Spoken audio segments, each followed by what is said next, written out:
거창의 현인 정 대표입니다. 이번 영상은 주식 차트에 대한 내용입니다. 주식 투자하는 사람치고 차트를 보지 않는 사람은 거의 없을 것입니다. 같은 차트지만 투자자들마다 보는 관점이 다 다릅니다. 쌍봉과 쌍바닥을 중요하게 보기도 하고 이동평균선의 지지와 저항, 그리고 골든크로스와 데드크로스를 중요하게 보기도 합니다. 보조지표를 중요한 시그널로 활용하는 투자자들도 있으며 캔들 하나하나의 모습을 해석하는 투자자도 있습니다. 차트에서 얻을 수 있는 정보가 다양하지만 투자자들이 가장 많이 활용하고 중요하다고 생각하는 것은 단연 주가의 추세입니다. 주가를 단기적으로 보면 상승과 하락을 수없이 반복하지만 조금 더 길게 보면 고점과 저점을 높여가는 상승 추세를 이루거나 고점과 저점이 점점 낮아지면서 하락 추세를 만들기도 합니다. 추세의 상단에서는 매도세가 몰리면서 저항이 강해지고 추세의 하단에서는 매수세가 몰리면서 지지가 강해집니다. 이러한 추세는 장기간에 걸쳐 만들어질수록 추세를 이어가려는 힘이 강해집니다. 성공적인 투자가 되려면 투자한 종목의 주가가 상승 추세를 이어갈 수 있어야 됩니다. 주가가 상승 추세를 이어갈 수 있는 근간은 바로 기업의 이익 성장입니다. 장기적인 주가 추세선은 이익의 추세선과 동행하게 됩니다. 기업의 이익 성장이 지속적으로 유지된다면 주가의 상승 추세도 유지가 될 가능성이 높고 기업의 이익 성장성이 둔화된다면 상승 추세에 있던 주가 흐름도 둔화되며 추세를 하락 이탈하게 될 가능성이 높아집니다.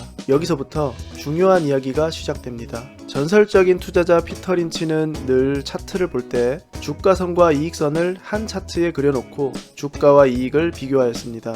주가선이 이익선보다 높으면 고평가 영역이고 주가선이 이익선보다 아래 놓여 있으면 저평가 영역으로 해석하였습니다. 이는 직관적이면서도 매우 유용한 분석법입니다. 피터 린치의 차트를 보면 대부분 투자자들이 들여다보는 차트와 큰 차이점을 발견할 수 있습니다. 그 차이점은 바로 세로축의 가격폭이 일정하지 않다는 것입니다. 증권사 HTS나 MTS에서 기본 세팅값으로 제공하는 차트를 선형 스케일 차트라고 합니다.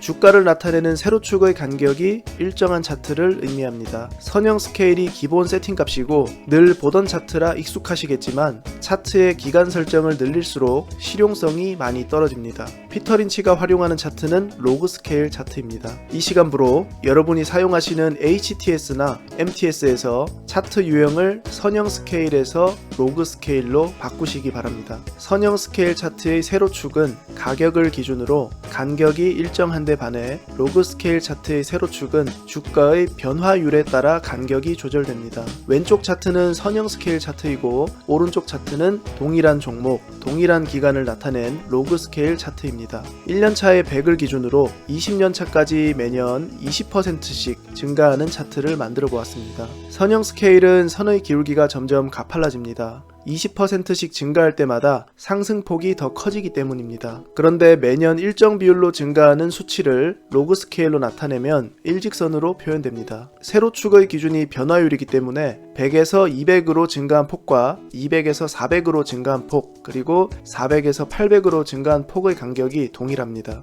지금 보시는 차트는 아프리카TV의 2003년 12월 상장 이후 현재까지의 주가 추이를 나타낸 선형 스케일 차트입니다. 이 차트를 보면 상장 후 네모박스 쳐놓은 10년의 기간 동안 주가가 횡보하다가 2014년부터 상승하기 시작한 것으로 보입니다. 하지만 이는 주가 단위가 작을 때의 상승폭은 작게 보이고 주가 단위가 클 때의 상승폭은 크게 보여서 발생하게 되는 착각입니다. 동일한 차트를 로그 스케일로 변형해 보겠습니다. 빨간색 네모박스의 기간은 방금 전에 보신 네모박스의 기간과 동일합니다. 그런데 상승폭을 보면 2014년부터 오른 증가폭보다 상장 후 10년 동안 오른 폭이 더 크다는 것을 한눈에 알아볼 수 있습니다. 이번에는 선형 스케일 차트에서 동사의 주가가 가장 낮았던 수준인 1000원의 수평선을 긋고 100% 오른 주가마다 선을 그어 보았습니다.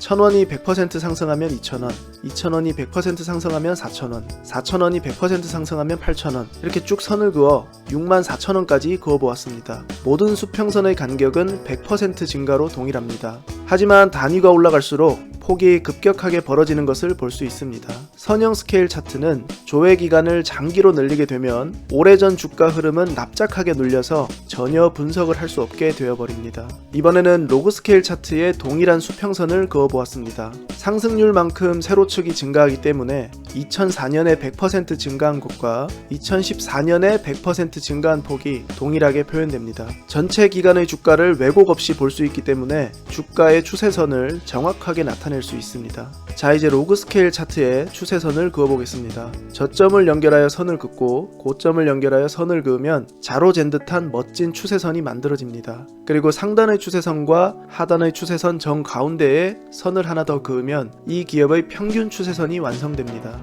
동사의 이익 성장이 지속되면 상단 추세선에서는 강한 저항을 받게 될 것이고 하단 추세선은 강하게 지지를 받게 될 가능성이 높습니다. 그리고 주가가 가운데선을 상회하면 고평가 국면, 하회하면 저평가 국면에 들어섰다고 해석하면 투자에 도움이 될 것 같습니다. 한 종목 더 보겠습니다. 이번에는 삼성전자의 주가를 1985년부터 현재까지 초장기 차트를 선형 스케일로 나타낸 것입니다.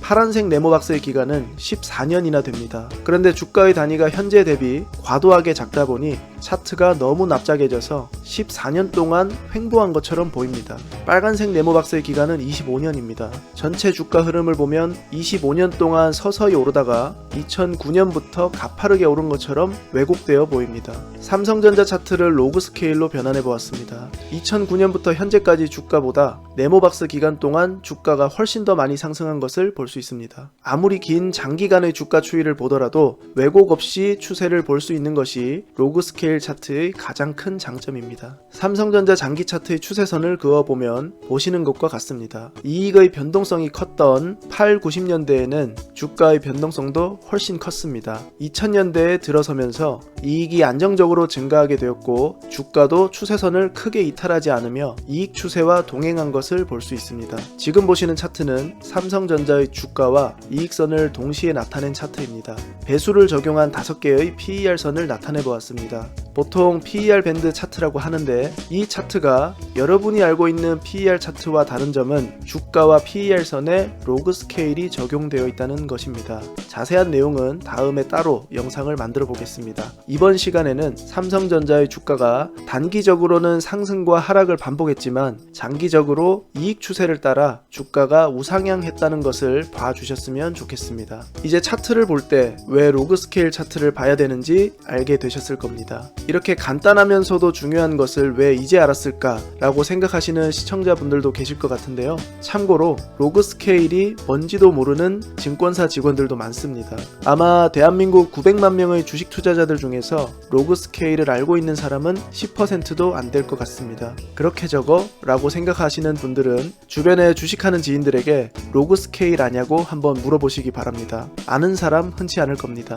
그리고 그분들도 주식 투자의 내공을 쌓을 수 있게 제 채널을 공유해 주시면 정말 감사하겠습니다. 이번 영상은 여기까지입니다. 구독자분들의 주식 투자에 조금이나마 도움이 되었으면 좋겠습니다. 다음 영상에서 뵙겠습니다. 감사합니다.